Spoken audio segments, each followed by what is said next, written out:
even murderers and child molesters and everything, they're not allowed to put with their faces on telly. But hooligans, you're a football supporter, you're nothing. Danny's learnt that because of this treatment, the firms have become more violent towards the police, making the situation more dangerous for everyone.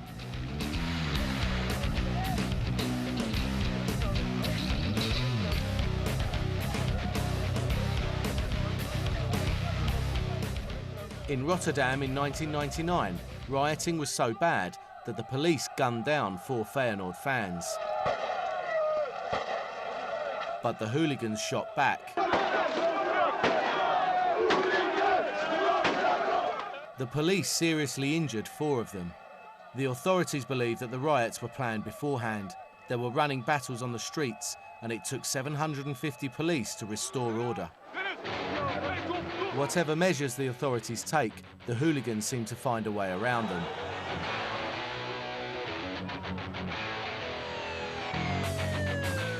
In this climate of organised violence, some of the clubs are too scared to even ban them.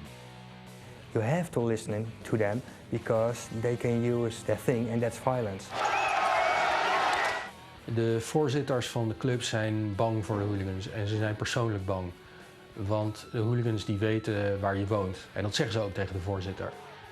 Dus een voorzitter zal niet zo gauw hooligans van de harde kern uitsluiten, uit het stadion gooien. Want die mensen die komen dan bij hem langs, denkt hij. En dat dreigen zij. En ze weten waar zijn kinderen op school zitten. Dus alle club officials zijn persoonlijk bang. En dat is een reden dat er zo slap is opgetreden in Nederland.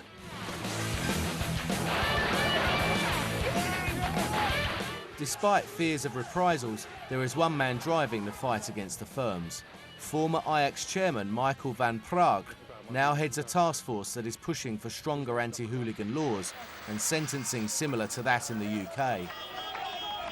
These laws might help to target the older guys who the police know because they've been around for years, but they don't know the younger guys coming through because they organise themselves in more secretive groups.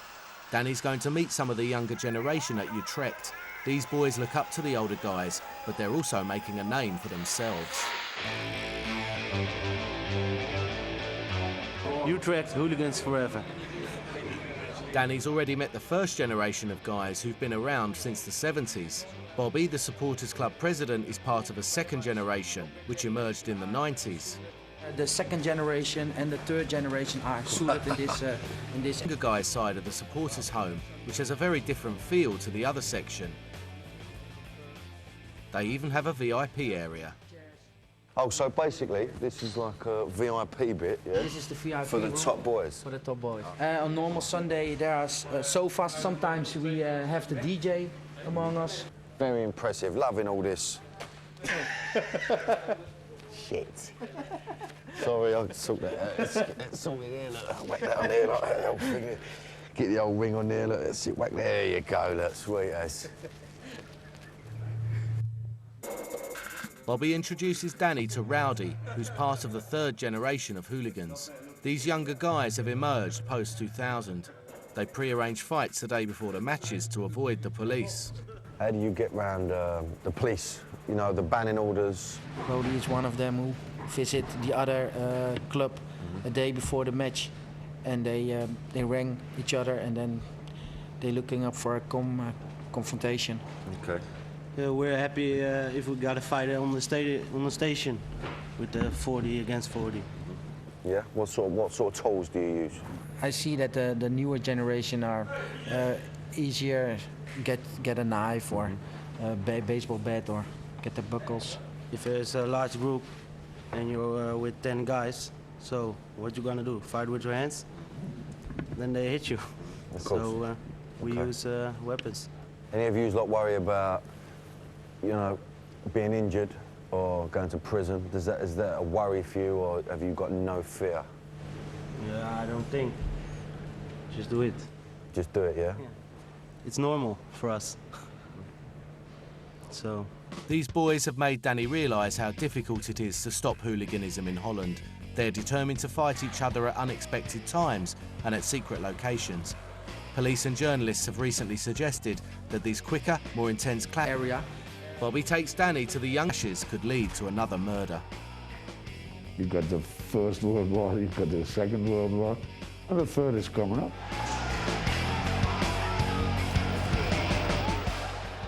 Hooligans in Holland, I think it will never stop. So hooliganism looks set to escalate in Holland, despite the government's efforts to stamp it out. Dutch society has changed. People are very hard to each other, distance, and I think that's the way of Dutch life now. Danny has experienced a totally different side to the liberal Holland that he expected. He's seen the level of hate between these firms, and it's getting worse.